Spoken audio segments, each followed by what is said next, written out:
হাসরের ময়দানে সাত ব্যক্তি আমার আল্লাহর আরশের নিচে ছায়া পাবে। কয় ব্যক্তি? ধরে কোন কয় ব্যক্তি? ক্বালান নবী সাল্লাল্লাহু আলাইহি ওয়াসাল্লাম সাবআতু ইউযিল্লুহুমুল্লাহু ফি যিল্লিহি ইয়াওমা লা যিল্লা ইল্লা যিল্লুহু। হাসরের ময়দানে সাত ব্যক্তি আমার আল্লাহর আরশের নিচে ছায়া পাবে, যেদিন আল্লাহর আরশের ছায়া ছাড়া কোনো ছায়া থাকবে না।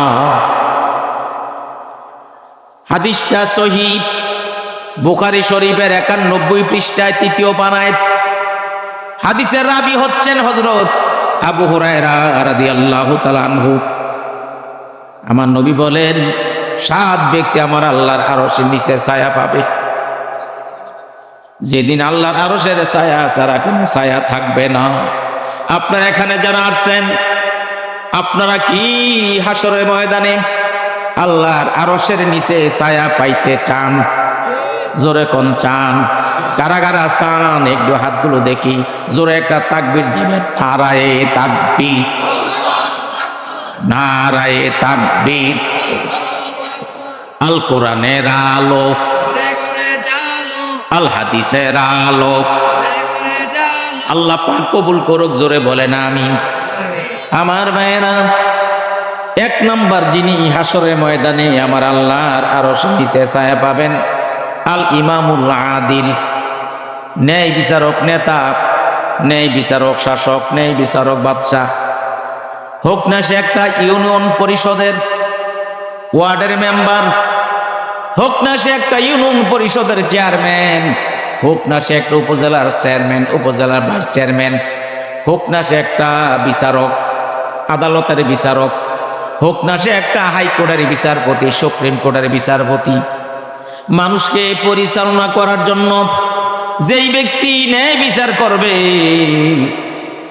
যার কাছে যতটুকু দায়িত্ব আসবো, দায়িত্বের মধ্যে যদি বাদশা নেতা যদি ন্যায় বিচার করে, আমার নবী বলেন, নেতারে হাসরের ময়দানে আল্লাহর আরশের নিচে তোমার জায়গা হবে। আমি আপনাদের কাছ থেকে জানতে চাই, আমাদের দেশে কি ন্যায় বিচার আছে? জোরে কোন আছে? এখন থাকলে থাকতে পারে, কিন্তু বিগত 15টা বছর এই দেশে ন্যায় বিচার ছিল না। একজন বিচারপতি বাংলাদেশের শামসুদ্দিন চৌধুরী মানিক, সে গর্ব করে বলেছে, আমি আল্লামা দেলোয়ার হোসাইন সাইদি সাহেবকে ফাঁসির রায় দিয়েছিলাম। নাউজুবিল্লাহ কোন জোরে? আল্লাহ তারে কি পরিমাণ অপমান করছে। 70 লক্ষ টাকা সাথে লইয়া সিলেট বর্ডার দিয়ে পলায়ন করে ভারতে চলে যাচ্ছিল।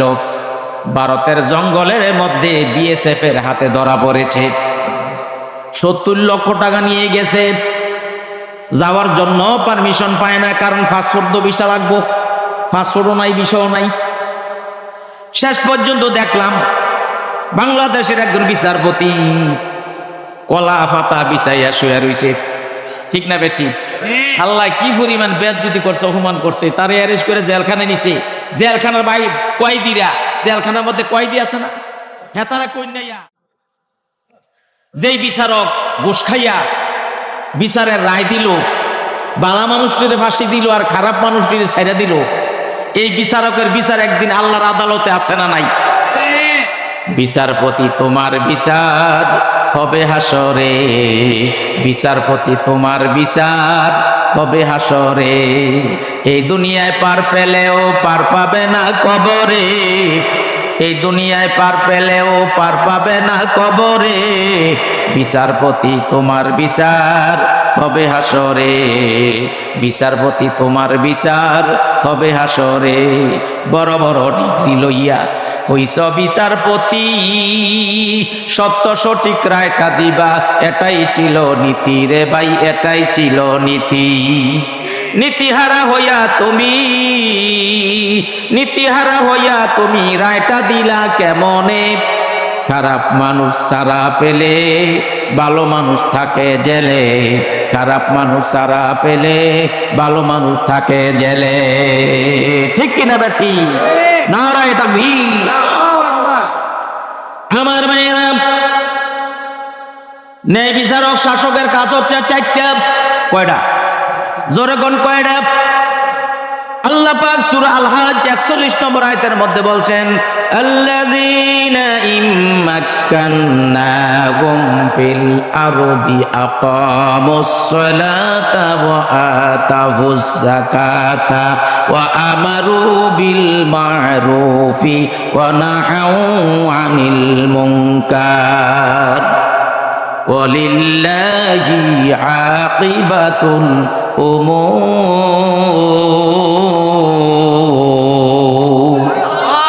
আরো জোরে বলেন আল্লাহু আকবার।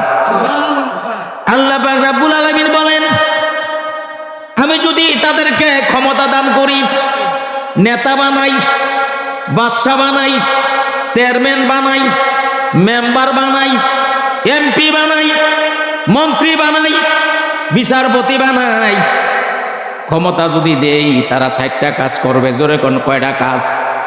1 নাম্বার কাজ আকামুস সালাহ, তারা রাষ্ট্রীয়ভাবে নামাজ কায়েম করবে, নামাজ আদায়ের ব্যবস্থা করবে।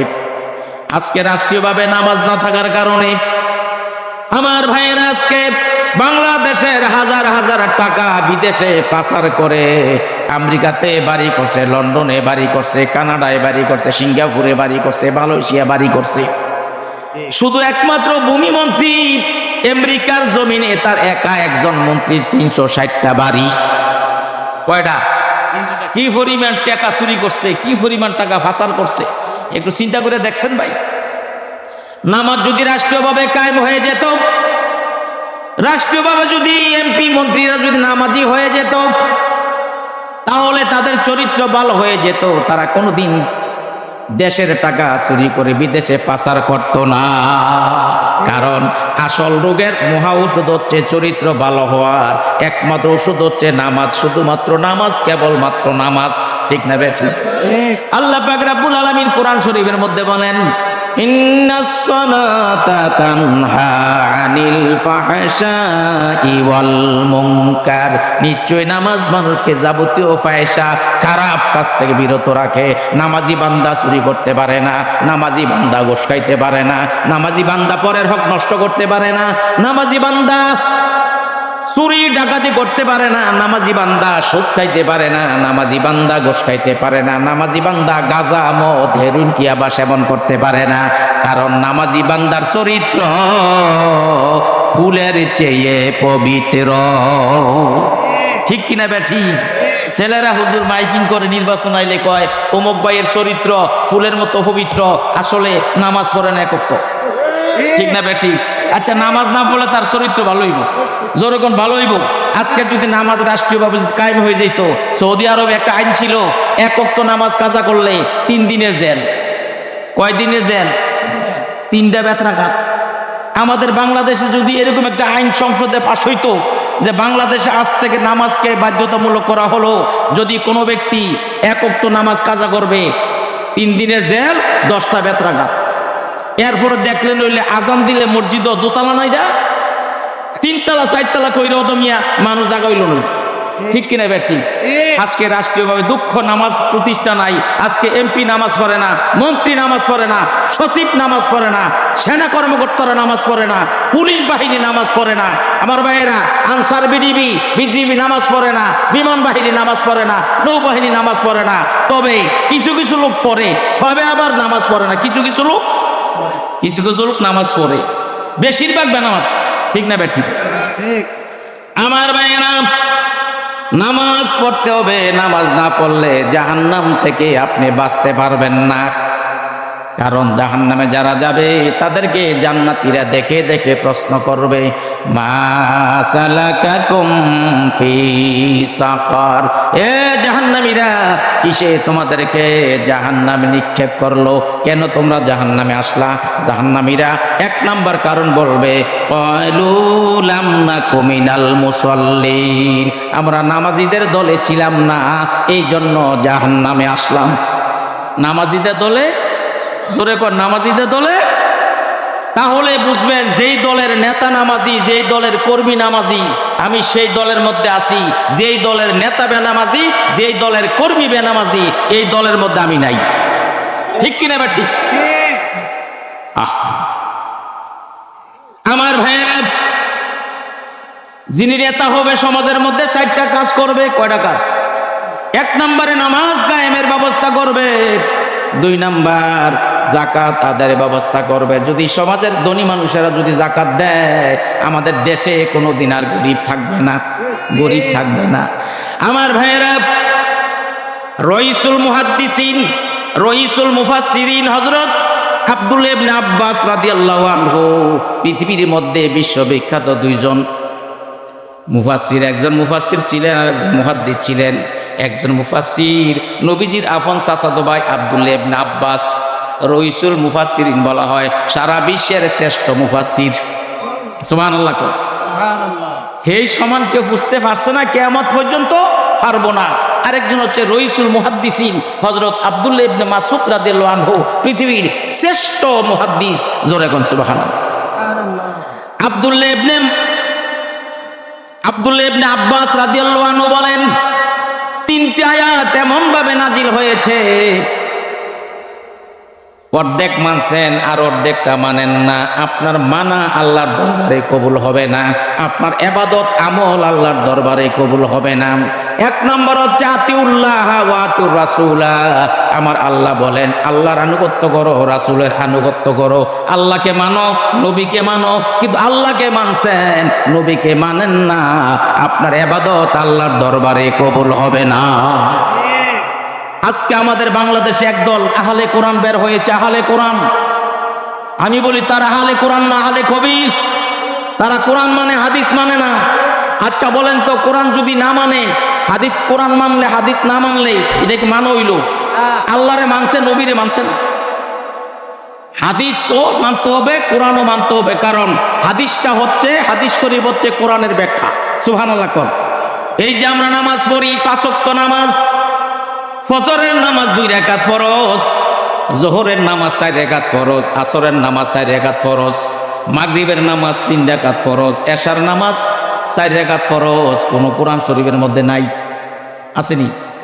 নাই, কোরআনে নাই, হাদিসে রাসূল বলছেন। এখন আপনি কোরআন মানলে নামাজ পড়বেন কেমনে যদি হাদিস না মানেন? এই সমস্ত বন্ড ফিতনাবাজ থেকে আল্লাহর কাছে ফানা চাই।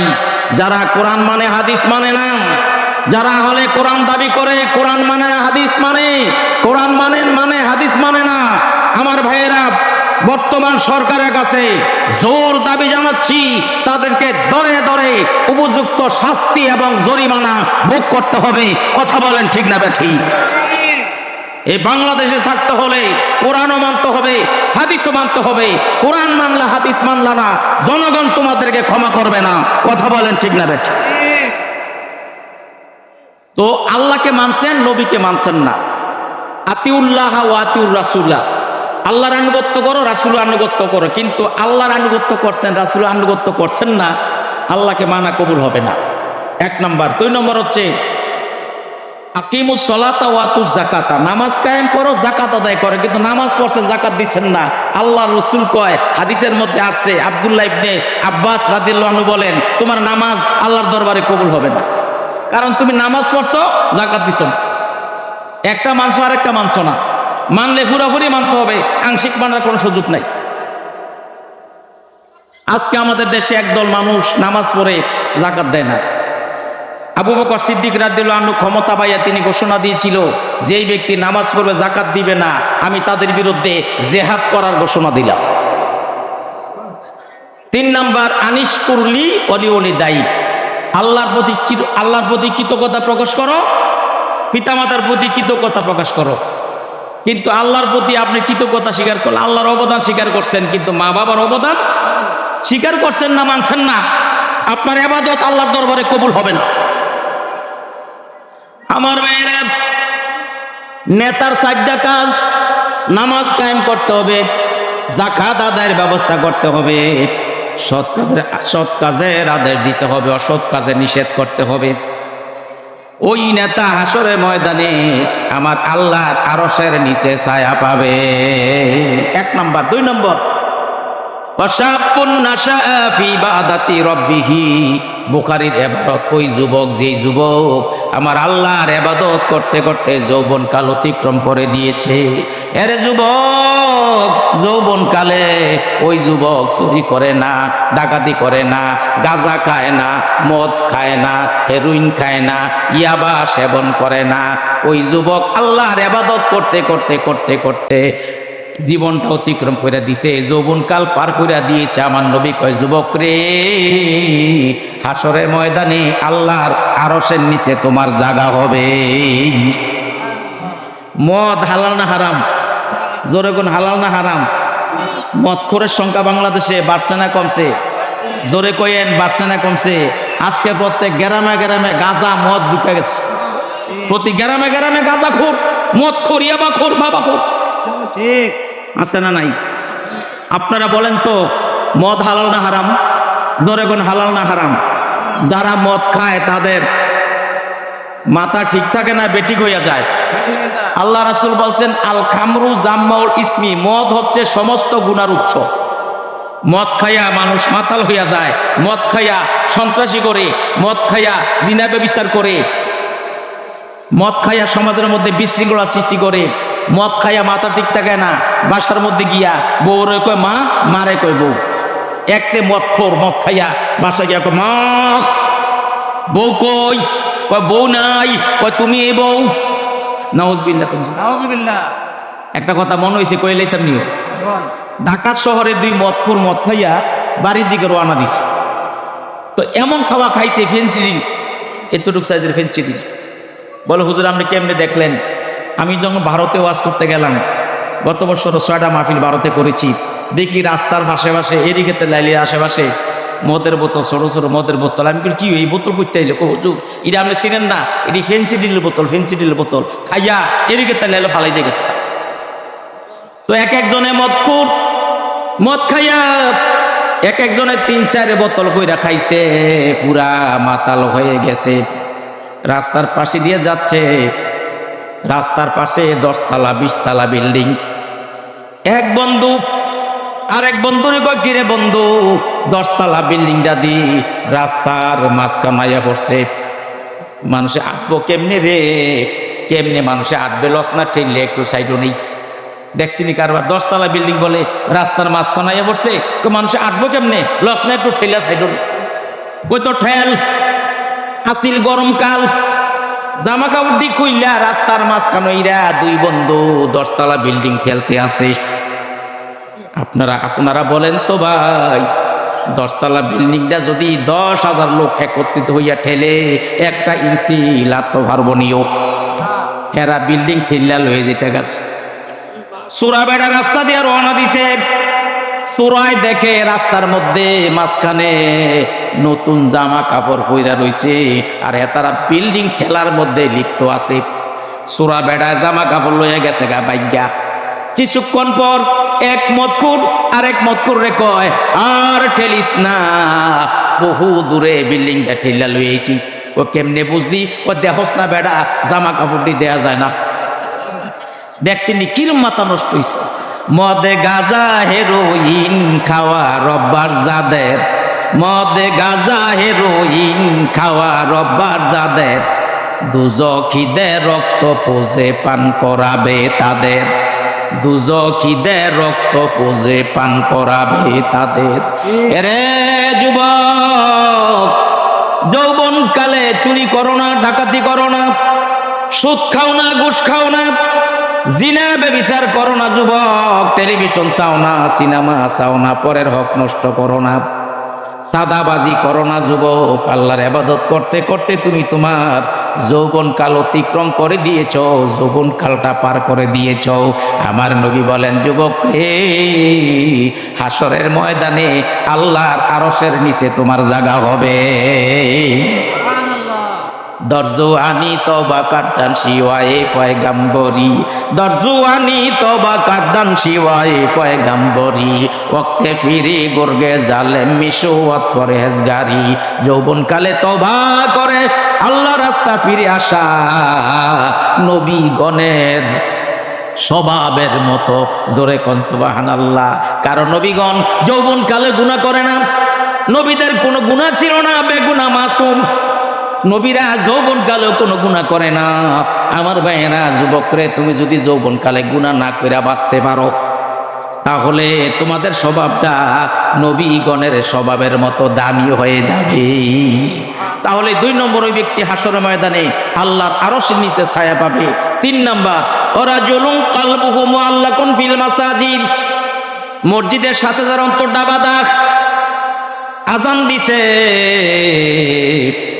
দেউরাইয়া মসজিদ এসে জামাতে নামাজ পড়েছে, আবার অপেক্ষায় থাকে ফজরের নামাজটা পড়ার পরে কি মহব্বতের টান, আবার অপেক্ষায় থাকে কোন সময়ে জোহরের আজান দিব, আমি দেউরিয়া মসজিদে এসে জামাতে নামাজটা পড়বো। এইভাবে 5 ওয়াক্ত যেই ব্যক্তি মসজিদে দেউরাইয়া দৈনিক 5 বার মসজিদে এসে জামাতে নামাজ পড়ে, তার মনটা মসজিদের সাথে একটা টাঙ্গানো হয়ে গেল, একটা আকর্ষণ হয়ে গেল, অন্তরের প্রতি মসজিদের মহব্বত পয়দা হয়ে গেল, মসজিদের মহব্বত অন্তরে পয়দা হয়ে গেল। ওই ব্যক্তি হাসরের ময়দানে আমার আল্লাহর আরশের নিচে ছায়া পাবে। জোরে কোন সুবহানাল্লাহ, আরো জোরে কোন সুবহানাল্লাহ। মসজিদের প্রতি আজকে মহব্বত নাই, মসজিদের প্রতি টান নাই। আজকে সিনেমা হলের সাথে সম্পর্ক, আজকে টেলিভিশনের সাথে সম্পর্ক, আজকে মোবাইলের মধ্যে অশ্লীল ভিডিও গানের প্রতি সম্পর্ক, সুদের সাথে সম্পর্ক, ঘুষের সাথে সম্পর্ক, সুদ ডাকাইতের সাথে সম্পর্ক, কিন্তু আল্লাহর ঘর মসজিদের সাথে সম্পর্ক অনেকেরই নাই। ঠিক না বেঠিক? অনেকে মসজিদে জামাতে নামাজ পড়তে আসে না, আসলেও সবার শেষে আসে, নিজে নিজে নামাজ পড়া লায়। ইমাম সাহেব কয় মিয়া জোহরের নামাজ হয়েছি 1:30টায়, আপনি 3টা বাজে আইসেন জোহরের নামাজ পড়তেন? কয় হুজুর জানেন না আমার কাজ আছে। কাজ কি আছে? আচ্ছা, নামাজের চাইতে বড় কাজ আর আছে? আজানটা কি বুঝাচ্ছে? আজানে বুঝাচ্ছে এটা আল্লাহু আকবার, আল্লাহ বড়, সব কাম ছাড়ো, আল্লাহর কাম আগে করো। নামাজকে বলো না কাজ আছে, কাজকে বলো আমার নামাজ আছে। নামাজকে বলো না কাজ আছে, কাজকে বলো আমার নামাজ আছে। নামাজ বিহীন পরপারে কি জবাব দিবে তুমি প্রভুর কাছে? ফজর কাটে ঘুমের ঘরে, জোহর কাজে কাজে, আসর কাটে খেলাধুলায়, আসর কাটে খেলাধুলায়, মাগরিবে মাঝে মাঝে, এশার সময় হয়ে এলে থাকো মিছে দুনিয়ার পিছে। নামাজকে বলো না কাজ আছে, কাজকে বলো আমার নামাজ আছে। ঠিক কিনা বে ঠিক? আমার ভাইরা, 3 নাম্বার ওই ব্যক্তি হাসরের ময়দানে আমার আল্লাহর আরশের নিচে ছায়া পাবে। ওরাজুলুন কালবুহু মুআল্লাকুন ফিল মাসাজিদ, এই কলবটা মসজিদের সাথে বাঁধা, মসজিদের সাথে অন্তরটা টাঙ্গানো। আজান দিছে, ব্যবসা বিজনেস তোমার আটকে রাখতে পারে নাই, রাজনীতি তোমাকে আটকে রাখতে পারে নাই, কৃষি কাজ, জায়গা জমিন, ব্যবসা বাণিজ্য, দোকানপাট তোমার আটকে রাখতে পারে নাই। আজান দিছে, কেউরে মসজিদে জামাতে নামাজ না পড়লে ইমানদারের মনে শান্তি আসতে পারে না। এই কাজটা যারা করবে, আজান দিলে দেউরিয়া মসজিদে গিয়ে জামাতে নামাজ পড়বে, ওই ব্যক্তি হাসরের ময়দানে আল্লাহর আরশের নিচে ছায়া পাবে। জোরে কন্যা সুবহানাল্লাহ। 4 নাম্বার ওই ব্যক্তি হাসরের ময়দানে আল্লাহর আরশের নিচে ছায়া পাবে। ওরাজুলানে তাহাব্বা ফিল্লাহি ইজতামা আলাইহি ওয়া তাফাররাকা আলাইহি, 2টি মানুষ আল্লাহকে খুশি করার জন্য একজন আরেকজনকে মহব্বত করছে, একজন আরেকজনকে ভালোবাসছে, একজন আরেকজনের সাথে মিলিত হয়েছে, একজন আরেকজন থেকে পৃথক হয়ে গেছে। আমার ভাইরা, আল্লাহকে খুশি করার জন্য, দুনিয়ার কোনো ধন সম্পদ হাসিল করার জন্য না, ক্ষমতা লাভ করার জন্য না, শুধু আল্লাহকে খুশি করার জন্য এক মুসলমান আরেক মুসলমানকে ভালোবাসছে, এক মুসলমান আরেক মুসলমানকে মহব্বত করছে। যারা এই কাজটা করবে, মুসলমান মুসলমানকে ভালোবাসবে, মুসলমান মুসলমানকে মহব্বত করবে, ওই ব্যক্তি হাসরের ময়দানে আমার আল্লাহর আরশের নিচে ছায়া পাবে। জোরে বলেন না সুবহানাল্লাহ, নারায়ে তাকবীর। কি মহব্বত, মুসলমানের প্রতি কি ভালোবাসা! ভারতে মাহফিলে গেলাম, শুক্রবার দিন ছিল, একটা দোকানে বসলাম, একটু নাস্তা খাওয়ার জন্য নিয়ত করছি জুমার পরে এই হোটেলে আইসা দুপুরের খাবার খাবো। আগরতলা রাজধানীর থেকে 200 কিলোমিটার উত্তর দিকে একটা শহর আছে, শহরটার নাম হচ্ছে ধর্মনগর। কি নগর? ধর্মনগর। এরপরে আসামের বর্ডার। হোটেলে বসলাম নাস্তা খাওয়ার জন্য, 2 জন পুলিশ এসে আমার 2 পাশে বসছে। 2 জন পুলিশ মুসলমান, একজনের নাম শাহ আলম, আরেকজনের নাম আলী আকবর। তারা কয়, হুজুর আপনি কি বাংলাদেশ থেকে আসতেন? বলে হাত। হুজুর মনে যদি কিছু না নেন আপনাকে কিছু প্রশ্ন আমরা করব। হুজুর আপনি কি প্রশ্নের জবাব দিবেন? আমি কি, বলেন কি প্রশ্ন করবেন? বিভিন্ন ইসলামিক প্রশ্ন করলেন, নবীর জীবনীর উপরে, সাহাবীদের জীবনীর উপরে বিভিন্ন মাসলা মাসাইল আমার কাছ থেকে জানলেন। আজান হয়ে গেছে মসজিদে, চলে গেলাম মসজিদে নামাজ পড়ার জন্য। নামাজ পড়ে আসলাম, দেখি 2 জন পুলিশ আবার আমার পিছনে পিছনে আসতেছে। আমি হোটেলে খানার অর্ডার দিলাম। এক পুলিশ কয়, এ হোটেল ম্যানেজার, এ হুজুরে যা খাইব বিল আমার থেকে নিবা, আমার কাছ থেকে নিবা। আমি হুজুরের পুরা বিলের খরচটা দিয়া দিব, পুরা টাকাটা দিয়া দিব। আরেকজন পুলিশ কয়, তুই হুজুরে খানা খাওয়াবি, আমি দেবো কি? ওই পুলিশ 100 টাকা একটা নোট বার করছে, বাংলাদেশের তখন ছিল 150 টাকা, বার করে হুজুর 100 টাকা দিলাম, আপনি এই নাস্তা টাস্তা খাইয়েন।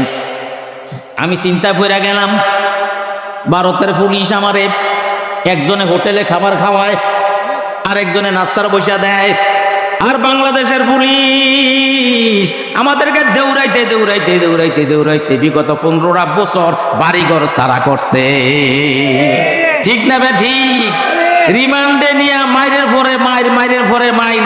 হেফাজতে ইসলামের আমির আল্লামা জুনেদ জুনেদ বাবুনগরীকে রিমান্ডে নিয়ে 40 দিন 45 দিন রিমান্ডে নিয়ে এত কষ্ট দিয়েছে। আল্লামা দেলোয়ার হোসেন সাইদি সাহেবকে একটানা 42 দিন রিমান্ডে নিয়ে নির্যাতন কষ্ট দিয়েছে। এই কষ্ট দেওয়ার কারণে তাদের চোখের পানি, হাজার হাজার মানুষের চোখের পানি, হাজার হাজার মহিলা সন্তান হারা চোখের পানি, স্বামী হারা চোখের পানি, মা বাবা হারা চোখের পানির বরকতে আল্লাহ পাক এমন দোয়া কবুল করেছে, 5ই আগস্ট বাংলাদেশ ছেড়ে ভারতে যাইতে বাধ্য হয়েছে। কথা বলেন ঠিক না বেঠি? নারায়ে তাকবীর, নারায়ে তাকবীর। আপনারা রাস্তাঘাটে মানুষে কইতে, হুজুর কি দোয়া করেন আপনারা? এত নির্যাতন করতেছে, আপনাকে দোয়া লাগে না কেন? আল্লাহ কয় সবুর কর, দোয়া কবুল হইবে বেটা আগস্টের 5 তারিখ।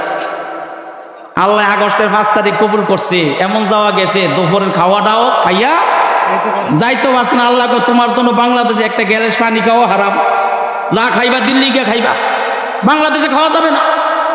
এটি করে কেডায়? জোরে কোন করে কেডায়? আমার আল্লাহ সার দেয় কিন্তু ছেড়ে দেন না। আমার আল্লাহ ধরে ধরে ধরে না, ধরলে আর ছাড়ে না। ঠিক না ঠিক? আমার ভাইয়েরা, আমরা শিক্ষা গ্রহণ করি না। ও মুসলমান ভাইয়েরা, আজকে আমরা এখানে যারা আসছি, এখানে বিভিন্ন দলের লোক থাকতে পারেন, কিন্তু আজকের থেকে আমরা ভালো হয়ে যাব। আমরা মুসলমান মুসলমানকে ভালোবাসবো, মুসলমান মুসলমানকে মহব্বত করব। আমরা কারো বিরুদ্ধে কোনো হিংসা বিদ্বেষ করব না। তাহলে হাসরের ময়দানে আল্লাহর আরশের নিচে আপনি ছায়া পেয়ে যাবে। বন্যা সুবহানাল্লাহ। নাম্বার কয়টা গেল ভাই? 4টা। মনে রাখবেন, আমি সহিহ হাদিস থেকে, বুখারীর হাদিস, কোরআনের পরে বুখারী শরীফের স্থান। গভীর মনোযোগ, এদিক সেদিক তাকাবেন না। এটা ক্লাস, কোরআন শিক্ষার ক্লাস, হাদিস শিক্ষার ক্লাস। কন্যা আল্লাহু আকবার। অনেক সাহেব আছে ওয়াজ শুনে বাড়িতে গিয়ে বিবির লগে গপ মারে, মাশাআল্লাহ বিবি এত সুন্দর ওয়াজ করেছে হুজুররা, মাশাআল্লাহ কলিজারা ঠান্ডা হইছে, মাশাআল্লাহ তাবারকটা সেই রকম হইছে। বিবি কয়, স্বামী আমার, আমি তো মাইকার ওয়াজটা ভালো করে বুঝি নাই, আমার পাশে একটু বসেন, বলেন আজকে হুজুরে মাহফিলে কি কইছে। এই তো আটকাইছে। বক বক করিস না, হুইয়া থাক, এত কথা মনে আসেনি? এই মাশাআল্লাহর নাম আসেনি রে ভাই। ওয়াজ বাড়িতে নিবেন, আপনার পরিবার পরিজন ছেলে মেয়েদেরকেও আজকের ওয়াজটা বুঝাইয়া দিবেন। রাজি আছেন? হাসরের ময়দানে 7 ব্যক্তি আমার আল্লাহর আরশের নিচে ছায়া পাবে। 5 নাম্বার, ওয়ারাজুলুম তলাবাতু ইমরাতু জাতু মানসিবি ওয়া জামালিন ফাকালা ইন্নী আখাফুল্লাহ। কোন একটা উচ্চ বংশের সুন্দরী রমণী তোমাকে ডাকছে খারাপ কাজ করার জন্য, জিনা ব্যভিচার করার জন্য। হেরে যুবক, তুমি সুন্দরী মহিলার ডাকে সাড়া না দিয়া নিজের যদি হেফাজত রাখতে পারো, নিজের যদি সেভ রাখতে পারো, নিজেকে যদি পবিত্র রাখতে পারো, আর যদি ঘোষণা দিতে পারো ফাকালা ইন্নী আখাফুল্লাহ, আমি আল্লাহকে ভয় করি। আল্লাহকে ভয় করিয়া যেই যুবক সুন্দরী মহিলার ডাকে সাড়া না দিয়া নিজের হেফাজত করতে পারল, গুনার কাছ থেকে বেঁচে থাকতে পারল, আমার নবী বলেন, যুবক রে, হাসরের ময়দানে আল্লাহর আরশের নিচে তোমার জায়গা হবে। এরে যুবক, যে কোনো সুন্দরী মহিলা তোমার মোবাইল নাম্বারটা সংগ্রহ করবে, গভীর রাত্রে তোমার ডাক দিবে, অথবা যে কোনো সময়ে তোমারে ডাক দিবে আর বলবে, সুমন ভাই, আমি তোমারে চাই, আসো একটু জালমুড়ি খাই। এরকম ডাক দিত মানে সুমন ভাই থাকলে এন কেউ রাগ হইয়েন না। সুমন ভাই, আপনারে কইছি না, একটা উদাহরণ দিছি। আপনি যদি সুন্দরী মহিলার ডাকে সাড়া না দিয়া নিজের হেফাজত রাখতে পারলেন, আল্লাহকে ভয় কইরা জিনা থেকে বেঁচে থাকতে পারলেন, আমার নবী কয়, যুবক রে, হাসরের ময়দানে আল্লাহর আরশের নিচে তোমার জায়গা হবে।